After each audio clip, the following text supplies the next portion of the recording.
What would change in your training if you treated movement as something to explore, not just something to push through?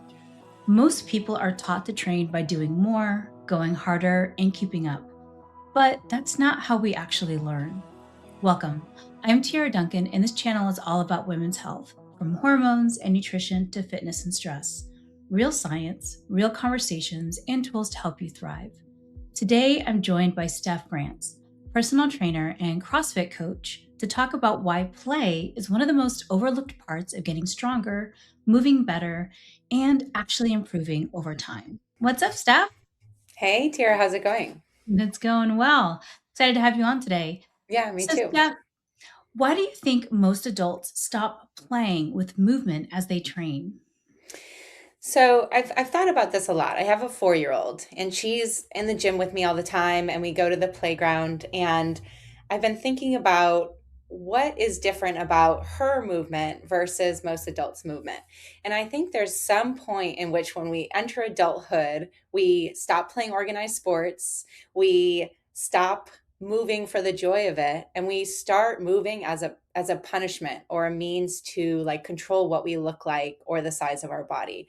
And so movement becomes this like chore that we have to do. We have to burn X amount of calories. We have to work out for X amount of time so that we can control what we look like, control our bodies, instead of more of an exploration and fun and a challenge whose reward is inherent in the process instead of just the end goal. So, when we talk about play and training, what does that actually look like? I think to me the bottom line is learning new skills and doing different things all of the time. So if you think of like a traditional way of working out, for a lot of women, it's getting on a machine and trying to burn X number of calories to overcome like whatever they've eaten. And I think that's why a lot of people get into this like endurance training because they see it as a Mm. way to get to this end goal of being a certain body weight. And I think that monotony sucks the play out of everything we do. So to me, play is learning new skills. I'm a CrossFit coach. I work in a CrossFit gym. And so for me, that is really embodied in gymnastics, exploring things like handstands or pull ups or pullovers or being able to squat on one leg, just like challenging yourself to do new things. And if you compare that to kids on the playground, that's what they're doing all the time. Like, can Mhm. I go across the monkey bars? Oh, I did it. Can I do it faster? Can I do it backwards? How long can I hang from one arm? Like, how fast can I climb this climbing wall? They're constantly trying to do new things with their bodies in different ways. So to me, that's what play is. Yeah, that's the point you make where a lot of us kind of fall into, or some, maybe not everybody, but fall into the endurance training because it is kind of end goal aesthetics or end goal weight. And this is the quickest way to burn so many calories and do all that. I definitely have been a victim of that mentality. Me too. But with CrossFit, I thought was really cool. And that, and this can apply to martial arts. This is going to apply to gymnastics as an adult, dance classes, all kinds, swimming, right? Like if you've never really learned how to swim before. But for me, I know with CrossFit, I had never been introduced to gymnastics movements, Olympic weightlifting, and finding technique even in things like a bench press. I didn't know there was technique in a bench press, right? Refining that. So, when we think about training, kind of what's the difference between working out and moving well? Yeah, that's a really good question. So I think working out is, it's getting sweaty. It's focusing on like the duration of time, but moving well really focuses on that technique piece. And what I love about the process of focusing on the technique is it brings you into the present. So I'm not just working out just to get it done or just for an end goal of a marathon that's in 6 months or getting down to a certain body weight, but it really brings you into the present moment, excuse me. And it can bring you into that flow state where I'm focused on how my body feels, what it's doing, how I'm moving it through space, and I'm just in the here and now. Yeah, and I think there's something to be said, right, about the joy, right? There's definitely frustration. Anytime you learn anything new, you're like, "Why do I suck at this? Am I new to my body? Why do I not know how to connect to these things?" But then when you finally click with something, man, that is one of the coolest feelings when you've been working on a skill, and then all of a sudden, bam, it happens. And that joy, that sense of accomplishment and pride you get. So when people kind of skip the learning phase or that skill development phase, what are they really missing? Hmm. I mean, a lot. I think uh, greater body awareness, just being able to move. That's a really good question, and it's a tough one. I think they miss developing body awareness. I think they are missing developing the ability to move themselves in increasingly challenging and different ways. Like if you are really focused on technique and learning a skill well, that's going to translate into learning other skills later on. And I really think that you're missing out on a lot of like gains in neuroplasticity in the brain. Like if Yeah. you're not connected to what your body is doing when it's doing it, and you're just kind of flailing yourself around or trying to get something done as fast as possible without regard to how you're getting it done, um, I really think you're missing out on the ability to like create new neural pathways and like that kind of spark that you get when something, you nail something really well. Like what it feels like to like do a really clean, beautiful bar muscle up. So you're Mhm. missing out on all of those benefits. Yeah. Yeah, the creating new neural pathways and that learning aspect, we don't really commonly think about working out as training our brain, right? Because like you said, you go in, you get on your stair stepper, you hit your 30 minutes, and then you're done, right? If somebody's listening to this and being like, "Oh man, play sounds cool. Like where do I start or what do I do or how do I incorporate that into my training?" Yeah, I think the best way is to learn a new skill. Like just decide to learn a new skill. Obviously, if you're already within the CrossFit space, there's probably a lot of skills that we Too don't many. currently have. So many. Yeah. And that's the beauty of Totally. it because it's Yeah. never ending. And that's really why I love CrossFit is because it's a never ending journey. But pick a new skill. Like, for example, I just decided that I'm going to work towards a strict bar muscle up. And I know I'm months out. It's a huge feat in strength and mechanics and angling and timing on the bar, but it's something that I'm going to get to work towards and I'm excited about it. I get to challenge my body. I get to do different drills. I get to like think about my movement in a different way. So something as simple as like just choosing a skill to work on it.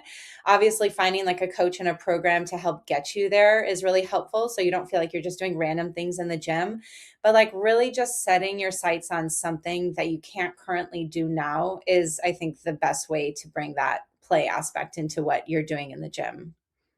Yeah, and I think, sometimes, you can go into a situation where you think "I've been doing X, Y, and Z for so long. I'm an athlete. This should be easy for me." This happened with me with ballroom dancing. Hmm. I was like, "Yeah, I do CrossFit.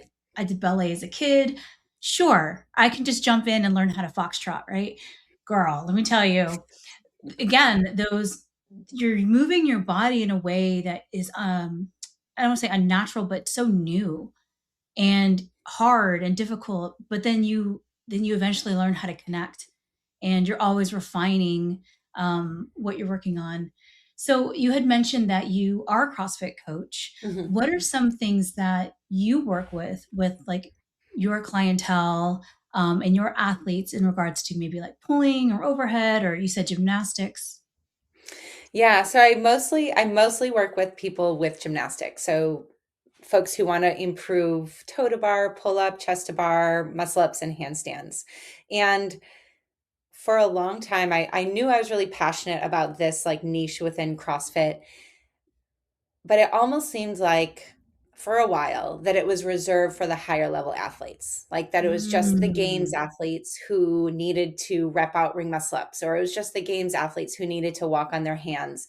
And so it seems like somewhat elitist for a while, I think. Like I felt like at least a few years ago, within CrossFit, you had games athletes who were doing higher level skills, and then everyone else just needed GPP. Like we don't need to get upside down. Like a 40-year-old mom of three doesn't need to get upside down. And I really want to like work to change the conversation about that, because like you said before, that spark that you get when you learn something new or when you get a skill that you couldn't have before, it's so much more than your performance in the gym. I think that really carries over into our entire lives. Like Confidence. exactly, the confidence piece and the strength piece, and strength being more than just physical. I think when you can learn something new in the gym and you prove to yourself, like there's such a small percentage of women in the world who can do a strict pull up. So to be able to work towards getting a strict pull up is going to make you more confident that you can learn something new or tackle a big goal in your outside life. And that's why I've really like loved working with people on gymnastics, is the yes, it makes you smarter, the neuroplasticity piece. It's so awesome to work towards a goal. It's so rewarding. But really ultimately I love helping mostly women. I work with mostly women develop the strength and the confidence in themselves that they can learn new things and tackle big goals, and just live a bigger life. Yeah, so it really translates to everything outside of the gym. And that's a great point that you're making, right? It's not just about the pull up is not just about the pull up. It's Yes. you set a goal for yourself, you worked really hard, you showed up, and now you know you can do hard things. You can create that resilience, and that translates to that big project at work or um, I don't know, I can only think about work right now, but it translates to so many other aspects of your life, that, I am going to go to that party. I am going to say hi to that person, whatever it is. Or apply for a That, job that like, your inner you is saying, oh, you're not yeah. qualified for, you don't deserve that. It's like you deserve that. You can go after these things. Yeah, that's such a good way to frame that working out, training doesn't have to be limited to just these physical rewards or physical um, attributes. There's so much more to developing those skills. So, if somebody wanted to find you and work with you, where can they look you up? So I'm Stef underscore Ray on Instagram. So it's Steff. And then my website, let me double check to make sure I'm telling you the right thing. Yep, coachstefrae.com. That's just one F. And RAE. But Okay. yeah, And I we'll work put with your link. We'll put your oh, links. perfect. Good. Yeah, yeah. We'll put everything up on the screen. We'll make sure people know how to find you. Cool. And can you detail again kind of what you offer? Yeah. So I'm in the Virginia Beach, Chesapeake area. I do in-person personal training and small group training.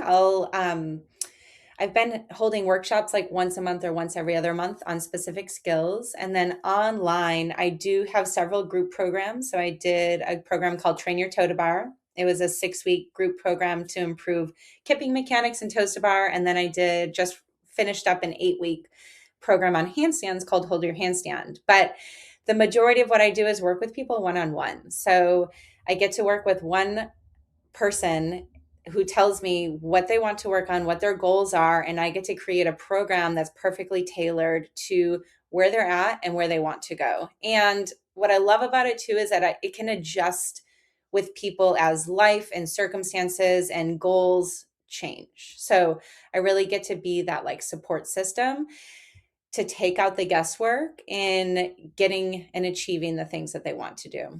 All right. Well, thank you so much, Steph, for your time today. It was great chatting with you. Make sure to check Steph out on her social media, her website, and we'll see you guys in the next episode.